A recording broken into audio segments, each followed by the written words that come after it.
Ask any well-informed layman in Britain to name a few Roman emperors, and most will respond immediately with Julius Caesar, who was not, in fact, an emperor, but a dictator, Augustus, Nero, and Constantine. With a little more reflection, and depending on how much of the marvellous television adaptation of Robert Graves' semi-fictional work, I, Claudius, they can recall, they might also be able to name Claudius, Caligula, and Tiberius. A few might have heard of that remarkable administrator, the Emperor Diocletian, while the names of Marcus Aurelius and his son Commodus will be familiar to those who have seen the popular film Gladiator. Not one of these laymen will know the name of the Emperor Aurelian, AD 270 to 275, not to be confused with the philosopher-emperor Marcus Aurelius.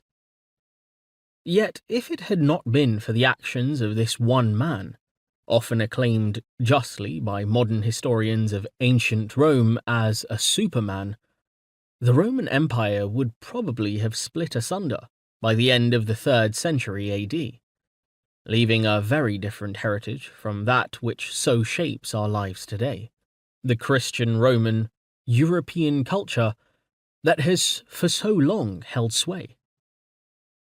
The ancient Roman author of the biography of Aurelian, found in the Augustan histories, has this to say.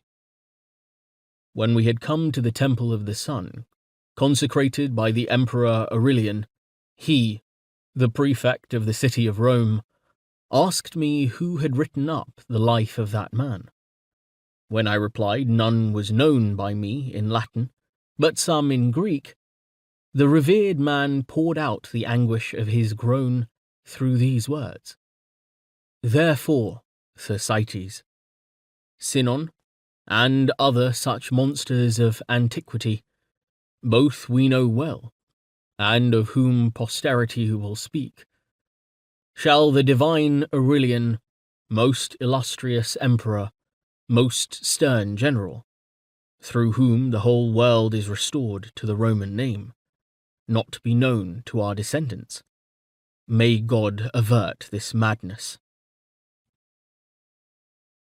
And so, he informs us, the Latin biographer began his work. Yet posterity does indeed remain generally ignorant of Aurelian's achievements as restorer of the world, and his acclamation as a god. His accomplishment is at least the equal of Augustus, who created the Roman Empire as we know it. For Aurelian had to stitch the empire back together after the disruptions caused by endemic civil wars, and seemingly interminable and unstoppable invasions from outside the Roman frontiers.